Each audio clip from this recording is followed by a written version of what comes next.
L'Espagne et le Portugal constituent à l'aube du XVIe siècle deux puissances maritimes qui vont étendre leur empire au-delà des mers. Dans un épisode précédent, nous avons parlé du voyage de Vasco de Gama qui avait découvert une nouvelle route pour les Indes. Grâce à cette nouvelle route, les Portugais créèrent de nombreux comptoirs sur les côtes indiennes, mais aussi sur les côtes africaines et en Extrême-Orient. Ils devancèrent ainsi les Arabes dans la maîtrise du commerce avec ces régions du monde. Mais avec la découverte de l'Amérique, ils délaissèrent leurs possessions asiatiques pour la conquête du Brésil avec Cabral.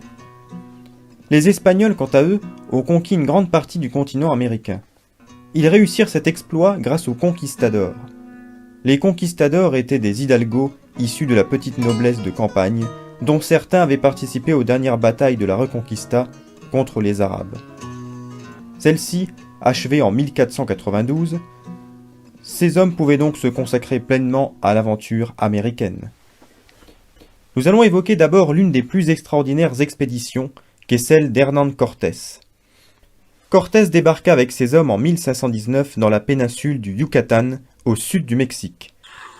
Ils rencontrèrent d'abord les Indiens Mayas qui fraternisèrent avec eux. Les Mayas avaient fondé jadis une grande civilisation, mais celle-ci avait décliné depuis longtemps. Au contact des Mayas, les Espagnols apprirent que les peuples indigènes du Mexique vivaient sous le joug tyrannique et cruel des Aztèques, installés plus au nord et dont la capitale était Tenochtitlan, aujourd'hui Mexico. Cortés offrit sa protection aux différents peuples et soumit les plus récalcitrants. L'empereur aztèque Moctezuma décida dans un premier temps d'accueillir les conquistadors pacifiquement. Mais les choses ont dégénéré rapidement, car certains Espagnols se comportaient mal, et de plus ils ne toléraient pas les sacrifices humains. Ainsi, quand les Espagnols tentèrent de s'enfuir avec l'or des Aztèques, ils tombèrent dans un guet-apens, et une grande partie d'entre eux furent massacrés. Ce fut la Noche Triste. Par la suite, Cortés et une poignée d'hommes, aidés par les populations autochtones, finit par vaincre les Aztèques et leur empire s'effondra en quelques semaines. Le plus troublant dans cette histoire est que ces faits se trouvaient énoncés de manière détaillée dans les prophéties aztèques. En effet, Cortés était Quetzalcoatl, le dieu blanc venu par la mer avec une coiffure d'oiseau et chevauchant une créature extraordinaire, et qui allait punir les Aztèques. Les Indiens possédaient de l'or et faisaient courir le bruit de cités où l'or se trouvait en abondance.